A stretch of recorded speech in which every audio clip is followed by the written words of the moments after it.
Well, Ryan, should we move on to Yeah. friend of the show, Jefferson Morley's testimony at the John F. Kennedy assassination hearing yesterday? And just as we move into this block, I want to give a tip of the hat to Ryan and Sagar, who Jefferson Morley, the premier JFK researcher, was very impressed with after his interview last week, which was really widely circulated. And Morley left that saying he'd done tons of interviews in recent days, and he thought that one really was the best, and I couldn't agree more. So well done. Yeah, people go back and watch that. It's like a 20-minute interview, and I think it'll get you pretty up to speed on the situation. I feel like nobody on the committee watched that interview or read any of the documents or has any idea what they're talking about. And let's roll through a bunch of these clips from this super embarrassing hearing as quickly as we can. So here's Jeff Morley. It's an honor to testify before you. It's a solemn responsibility to report on the disturbing new revelations that have emerged from the newest JFK files. And it is a grave matter to assert that CIA officers were culpable or complicit in the death of a president. So I want fact checkers to have all the evidence that I'm used to support my testimony today. The new fact pattern leads to a new conclusion. We know now what they knew about Oswald and when they knew it. We know now that Richard Helms, James Angleton, and George Joannides were responsible for or complicit in the death of the president, either by criminal negligence or covert action. My recommendations to the task force are: 1, secure and release the personnel file of George Joannides, and 2, ask the CIA to provide a public statement answering the question, why did these 3 men lie to JFK investigators? The answers will help fulfill the task force goal, the president's goal, and the people's goal of full and complete JFK disclosure. And what he means by criminal negligence there, and he expounds on this in his interview with us, is that Angleton was getting regular updates based on their surveillance of Oswald, and still somehow let the guy kill Kennedy. Let's roll one more clip from Morley here. You actually had written an article specifically addressing a whistleblower that had reports at the CIA, potentially showing information that Oswald was in Mexico City. Can you speak more to that? I was approached a few years ago by a man who had worked inside the CIA, had a very high security clearance. And in 2018, he came to me and said he was concerned that there was a JFK assassination document that he had read while he was working at the CIA, and he was afraid that it would never become public. The man was taking considerable legal risk by talking to me. He was talking about classified or potentially classified information. So I published his story last year without his name, which is not something that I usually do. I don't like stories with anonymous sources, but I felt that it was important to get out, and he felt it was important too. I have spoken with him, and he says he is willing to come public and tell his name under his own story with assurances that he will not face legal retaliation. I hope that's something that can be arranged in the near future. That is something that we will definitely follow up on. Let's play one more Morley clip and then move to some of the reaction. So who do you think fired the shot? I don't know. You don't know, but you don't believe it was Lee Harvey Oswald? Oswald was not the intellectual author of Kennedy's death, even if he fired a gun that day. Who do you think was the intellectual author of Kennedy's death? Kennedy's enemies high in his own government is as specific as I can be based on the available evidence. Mm-hmm. Probably CIA and Pentagon.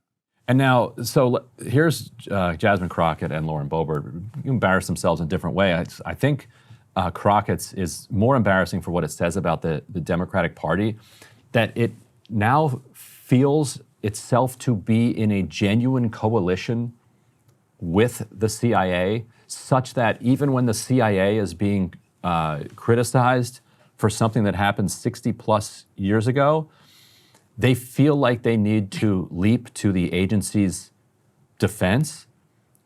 It's absolutely mind-boggling, but and then Boebert just being dumb. Go ahead. I was going to say, and vice versa, yeah. The Republicans latching onto the CIA as soon as the CIA became anti-Republican. Right now, all of a sudden, yeah, they're like, yes. Yeah. Anyway, so let's roll these. Previously classified JFK assassination files are now public and show no evidence of a CIA conspiracy. But what I find funny about this hearing is that the Republicans are here relitigating whether CIA agents lied 60 years ago, but aren't doing anything about the CIA director lying to Congress just 6 days ago. We should be having a hearing on the fact that the unqualified Secretary of Defense and other senior Trump officials were carelessly discussing classified military plans over an unsecure Signal group chat. And instead of providing oversight over the administration's handling of classified information, the Republicans have spent a week trying to convince the American people that the military plans were not classified. So instead of giving a platform to conspiracy theories, and let me be clear, there are holes. I don't want y'all to think that I don't think that there are holes. But when we're looking back, we need to look back so that we can look forward and hopefully do better. You had something to add on that? I think you're confusing Mr. Oliver Stone with Mr. Roger Stone. I haven't stated it yet. Who? Sorry. It's Roger Stone who implicated LBJ in the assassination of the president. It's not my friend Is that what all the Oliver whispers Stone. were there? I may have misinterpreted that, and I apologize for that. But there's seems to be some alluding of, like you said, incompetence.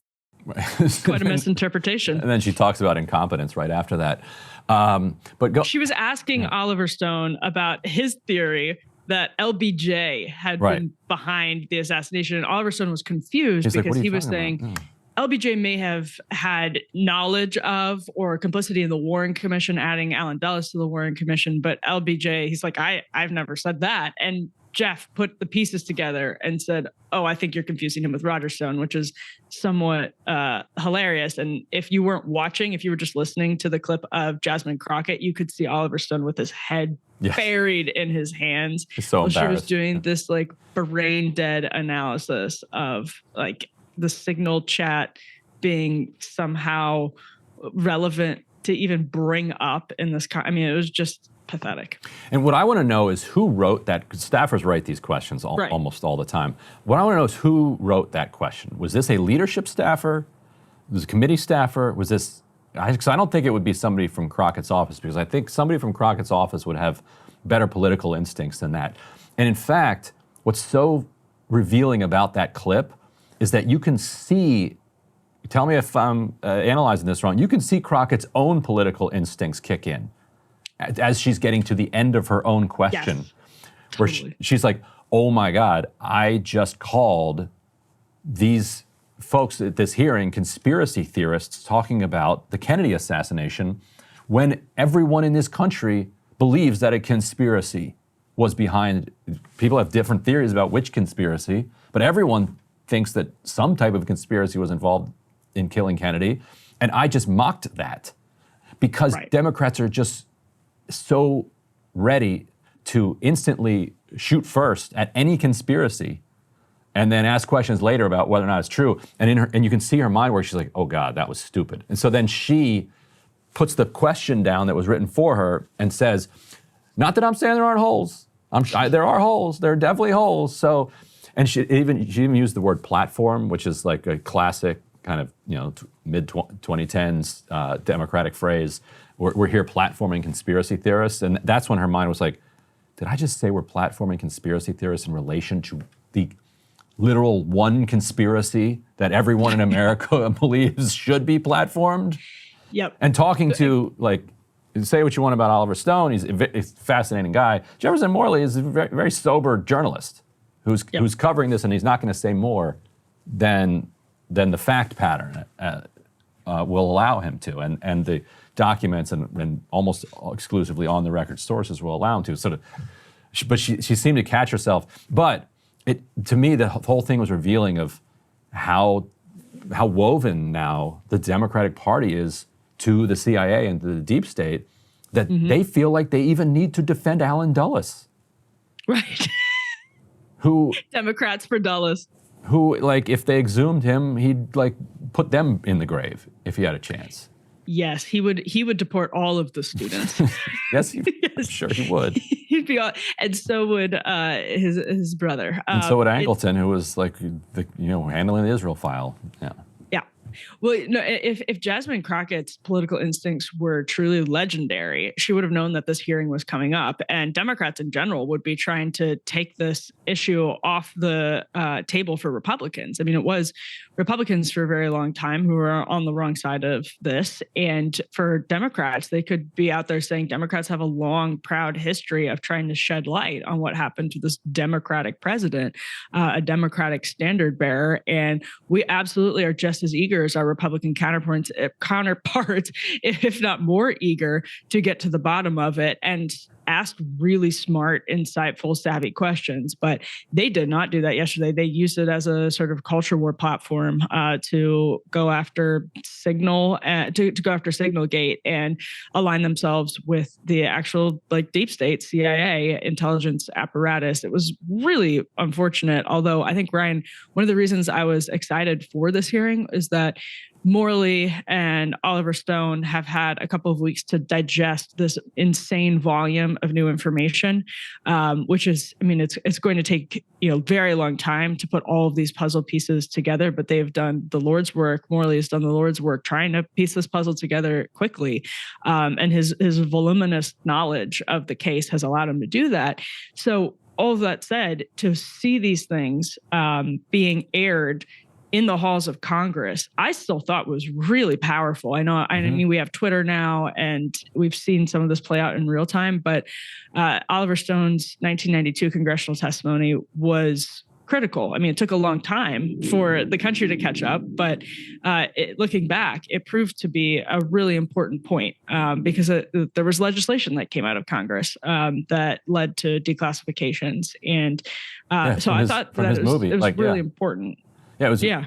So his movie on Kennedy, Oliver Stone's movie on JFK, basically produced the legislation that produced the records that we got just recently, and that we've been getting over the last decades. So yeah, that is kind of a fascinating arc to see. And the last point on this is Democrats may not understand why I'm harping on this. People who don't follow politics closely create heuristics about who's with them and who's against them, and who is right and who's wrong about particular issues. So a proxy for a lot of people would be, are they credible? Are they open-minded about the Kennedy assassination? You don't have to necessarily agree exactly with what you think on it, but or are you just lying and mocking anybody who believes in a conspiracy theory? So if people who don't follow politics closely see these clips circulating online of Democrats making fun of anybody who thinks there was a conspiracy behind the Kennedy assassination, they're going to just reject and dismiss anything else they hear from those Democrats, because and that's a rational approach when you have a limited amount of time to invest in analyzing the political situation. It's these people are liars or stupid, one or the other. Either way, I don't want to hear anything else from them. So not helping themselves with regular people by this performance.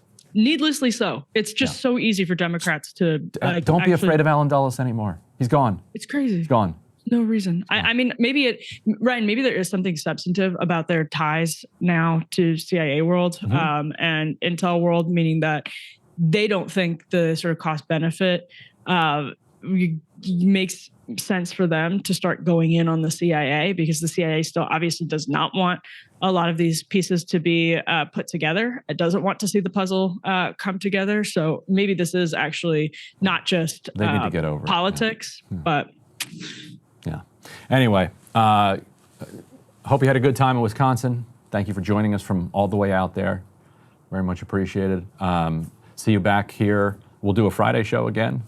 You'll be back in here at DC, I assume, for that. Oh, yeah, absolutely. Looking forward to it. We look forward to those Friday shows a lot now. And just hope you guys do, too. They're a lot of fun. Just as a reminder, breakingpoints.com to nab a premium membership, premium subscription.